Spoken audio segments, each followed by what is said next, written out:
Praise Lord, जय मसीह की। मैं फिर से स्वागत करता हूँ अपने चैनल पर। और आज मैं आपको कुछ बातें जो बताना चाह रहा हूँ, आप सुने ध्यान से, ठीक है ना। विशेषकर जो बातें बताने जा रहा हूँ, बात ये है कि आप ऐसे सुने होंगे कि परमेश्वर का डर करके, कि परमेश्वर का डर रखना, परमेश्वर का भय रखना। इस बात को लेकर मैं कुछ बोलना चाहता हूँ कि आप मेरे साथ हैं, क्या आप सुनना चाहेंगे? अगर आप मेरे चैनल पर नए हैं तो मेरे चैनल को सब्सक्राइब करें, ताकि बहुत सारी बातें आपको मालूम चले, जो मुझे परमेश्वर प्रकाशन दे, उस चीज़ के बारे में आपको बता सके। जो बातें वो समझ पा रहे हैं, मैं आपसे बोलना ये चाह रहा हूँ, डर, परमेश्वर का डर।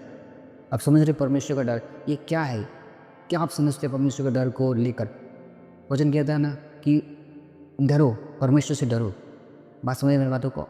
बहुत से लोग क्या कहते हैं कि परमेश्वर से डरो, परमेश्वर से डरो, परमेश्वर से डर मानना चाहिए, परमेश्वर का भय मानो, परमेश्वर का भय मानो करके वचन कहता है, ठीक है ना। परमेश्वर से डरो, ऐसे बहुत से लोग ऐसे कहते हैं कि परमेश्वर से डरो, परमेश्वर से डरना चाहिए, परमेश्वर का डर तुम्हारे अंदर होना चाहिए, ये चीज़ है। लेकिन ये डर क्या है? आपको ये समझना है, डर क्या है? डर क्या है आपको ये समझना है। परमेश्वर से डर हो क्या मतलब? आप या हम या कोई भी ऐसे लोग ये सोचते हैं कि डर का मतलब ये होता है कि हमको परमेश्वर से डरना है कि परमेश्वर हमें मारेगा, अगर हम पाप करेंगे तो परमेश्वर को मारेगा। तो परमेश्वर क्या यह चाहता है कि हम परमेश्वर से ऐसे डरें कि परमेश्वर हमको मारेगा। आप समझ रहे हैं बातों को? आप सुनिए ध्यान से।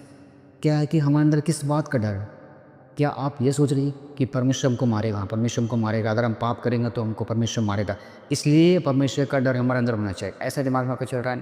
मैं आपसे बोलना चाहता हूँ कि ये नहीं है। परमेश्वर जो भय और जो डर हमारे अंदर देना चाहता है, वो ये नहीं है। क्या आप मेरी बातों को समझ पा रहे हैं? बहुत से लोगों के मन में ये चलता हो सकता है कि अभी जो आप मेरे वीडियो को देख रहे हैं, इसी समय आपको लग रहा हो कि ये सही है कि परमेश्वर, जैसे कि मान लीजिए मैं आपसे बोलूँ कि आपको परमेश्वर से डरना, परमेश्वर से भय मांगना, तो आप क्या सोचेंगे कि जब हम पाप करेंगे तो परमेश्वर हमको सज़ा देगा। तो उसकी वजह से, सज़ा की वजह से हमको क्या करना, हमको अपने अंदर भी डर रखना है। अरे हमको डरना है, परमेश्वर हमको मारेगा, परमेश्वर हमको मारेगा, इसकी वजह से डर रखना है, या फिर परमेश्वर हमको नरक ले जाएगा, इसको वजह से हमको डर रखना अंदर।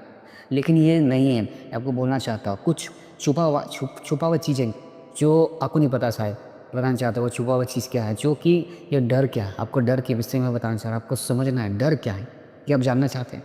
कमेंट करेंगे, आप ज़रूर बताएंगे। क्या जानना चाहते हैं? आप पहले आप जानते थे, जानना चाहते हैं या पहले जानते थे? आप कमेंट करके बताएंगे कि आपको पता था कि डर का मतलब क्या है। और रियल डर जो परमेश्वर हमारे अंदर आपके अंदर देना चाहता है, वो डर क्या है, आपसे बोलना चाहता हूँ। क्या आप जानना चाहते हैं? क्या जानना चाहते हैं? अगर जानना चाहते हैं तो आप जरूर से कमेंट में बताएंगे, और सच में आपको मैं जवाब दे रहा हूँ, ठीक है। इस चीज़ को आप वीडियो को लास्ट तक देखें, ताकि आपको पता चले कि जो परमेश्वर हमारे अंदर जो डर को देना चाहता है, परमेश्वर की ओर से जो भय होना चाहिए, परमेश्वर की ओर से जो डर होना चाहिए, वो डर क्या है, वो डर क्या, इस चीज़ के बारे में आपसे बातचीत करने जा रहा हूँ। आप समझेंगे, सुनेंगे ध्यान से। मैं आपको बताने जा रहा हूँ कि परमेश्वर का डर और परमेश्वर का भय जो हमारे अंदर है, वो किस चीज़ का है। परमेश्वर हमारे अंदर जो, आपके अंदर जो भय और डर डालना चाहता है, वो क्या है, ठीक है ना। मैं बताना चाह रहा हूँ, आप सुनेंगे ध्यान से। क्या है वो डर? पता है परमेश्वर क्या चाहता है कि हमारे डर और भय हो? मैं आपसे बोलना चाहता है, मैं कुछ उदाहरण देकर आपको समझना चाहता है। यीशु मसीह जब क्रूस में था, आप समझेंगे ध्यान से मेरी बातों को। यीशु मसीह जब क्रूस में था, यीशु मसीह को जब लोग मारा, उसे तकलीफ नहीं हुआ, समझेंगे मेरी बातों को। लोग उससे गालियाँ दी, उसे तकलीफ नहीं हुआ और रोया नहीं, समझेंगे मेरी बातों को। गालियाँ दिए, मारा, डांटा, धमकाया, बहुत कुछ किया, लेकिन यीशु मसीह को तकलीफ नहीं हुआ। लेकिन यीशु मसीह को उस टाइम तकलीफ हुआ जब यीशु मसीह क्रूस पर लटका हुआ था। ये बात को समझ पा रहे हैं? यीशु मसीह जब क्रूस पर लटका हुआ था, उस समय तकलीफ कब हुआ? जब परमेश्वर से ये प्रार्थना कर बोला, हे पिता तूने मुझे क्यों छोड़ दिया? आप समझ पा रहे हैं मेरी बातों को? कितने को समझ में बात समझ पा रहे हैं मेरी बातों को? कितने को समझ में आ रहा है? तो मेरी बातों को समझ पा रहे हैं? मैं आप लोगों को क्या बताया कि यीशु मसीह जब क्रूस में था, तो उस समय यीशु मसीह को तकलीफ हुआ। क्या क्या बोला परमेश्वर के, हे पिता तूने मुझे क्यों छोड़ दिया? इसका मतलब कि जब मार खाया, लोग गालियाँ दिया, उस समय यीशु मसीह को तकलीफ नहीं हुआ। तकलीफ कब हुआ? कि जब यीशु मसीह, परमेश्वर उसको छोड़ दिया, परमेश्वर उसको छोड़ के चला गया। मेरी बातों को समझ पा रहा है? कितने को समझ में आ रहा है?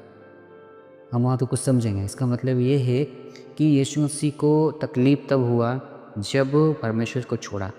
इसका मतलब मैं आपको बोलना चाह रहा हूँ कि जो भय होता है, परमेश्वर का जो डर, परमेश्वर से जो परमेश्वर हमारे अंदर डालना चाहता है, वो है कि हम परमेश्वर से अलग ना हो जाएं। हालेलुया, मैं बातों को समझ पा रहे? परमेश्वर का डर, परमेश्वर का भय का मतलब ये है कि परमेश्वर जो हमारे अंदर भय को डालना चाहता है, वो उसका मतलब ये है कि हम परमेश्वर से अलग ना हो जाए। इस चीज़ का वो डर हमारे अंदर डालना चाहता है, ना कि ऐसा कि हम परमेश्वर पर पाप करें तो परमेश्वर हमसे सजा लेगा, परमेश्वर हमको मारेगा, ऐसा नहीं।